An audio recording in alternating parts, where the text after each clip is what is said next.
नमस्कार मित्रों, आप सभी का हार्दिक स्वागत है हमारे चैनल धर्मार्थ पे। महाभारत युद्ध की समाप्ति के बाद जब युधिष्ठिर का राजतिलक हो रहा था, तब कौरवों की माता गांधारी ने महाभारत युद्ध के लिए श्री कृष्ण को दोषी ठहराते हुए शाप दिया कि तुम्हारे कारण जिस प्रकार से मेरे 100 पुत्रों का नाश हुए, उसी प्रकार तुम्हारे कुलवंश का भी आपस में एक दूसरे को मारने के कारण नाश हो जाएगा।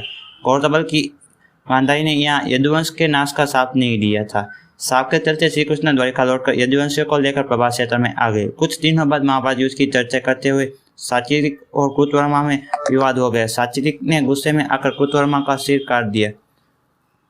इनसे उनमें आपसी युद्ध भड़क उठा और वे समूहों में विभाजित होकर एक दूसरे का संहार करने लगे। इस लड़ाई में श्री कृष्ण के पुत्र प्रद्युम्न और मित्र सात्विकी समेत सभी यदुवंशी मारे गए। केवल पबू और दारुकी बच रह गए। यदुवंश के नाश के बाद श्री कृष्ण के ज्येष्ठ भाई बलराम समुद्र तट पर बैठ गए और एकाग्रचित होकर परमात्मा में लीन हो गए। इस प्रकार शेषनाग के अवतार बलराम जी ने देह त्यागी और स्वधाम लौट गए।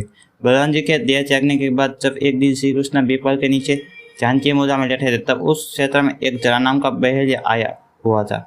जरा एक शिकारी था और वह हिरण का शिकार करना चाहता था। जरा को दूर से हिरण के मुख का समान श्री कृष्ण का तलवार दिखाई दिया। बहेलिया ने बिना कोई विचार किए वहीं से एक तीर छोड़ दिया, जो श्री कृष्ण के तलवे में जाकर लगा। जब वह पास गया तो उसने देखा कि श्री कृष्ण के पैर में उसने तीर मार दिया। इसके बाद उसे बहुत पश्चाताप हुआ और वह समायाचना करने लगा। तब श्री कृष्ण ने बहेलिया से कहा कि जरा तू डर मत, तूने मेरे मन का काम कर गया है। अब तू मेरी आज्ञा से स्वर्गलोक प्राप्त करेगा। बहेलिया के जाने के बाद वहां श्री कृष्ण का सारथी दारुक पहुंच गए। दारुक को देखकर श्री कृष्ण ने कहा कि वह द्वारिका जाकर सभी को यह बताए कि पूरा यदुवंश नष्ट हो चुका है और बलराम के साथ श्री कृष्ण भी स्वधाम लौट चुके। अतः सभी लोग द्वारिका छोड़ दो, क्योंकि यह नगरी अब जलमग्न होने वाली है। मेरी माता पिता और सभी प्रियजन इंद्रप्रस्थ को चले गए। यह संदेश लेकर दारुक वहां से चला गया। इसके बाद उस क्षेत्र में सभी देवता और स्वर्ग की अप्सरा, यक्ष, किन्नर, गंधर्व आदि आए और उन्होंने श्री कृष्ण की आराधना की। आराधना के बाद श्री कृष्ण ने अपने नेत्र बंद किए लिए और वे सशरीर अपने धाम लौट गए।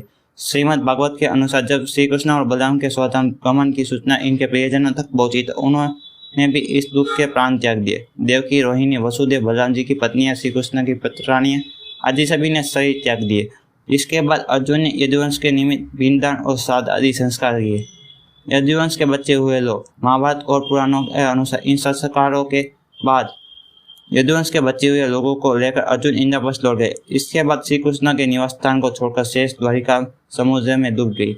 यदि यदुवंश के लोग बच गए थे तो क्या उनका वंश नष्ट नहीं हुआ था? श्री कृष्ण के स्वधाम लौटने की सूचना पाकर सभी पांडवों ने भी हिमालय की यात्रा प्रारंभ कर दी थी।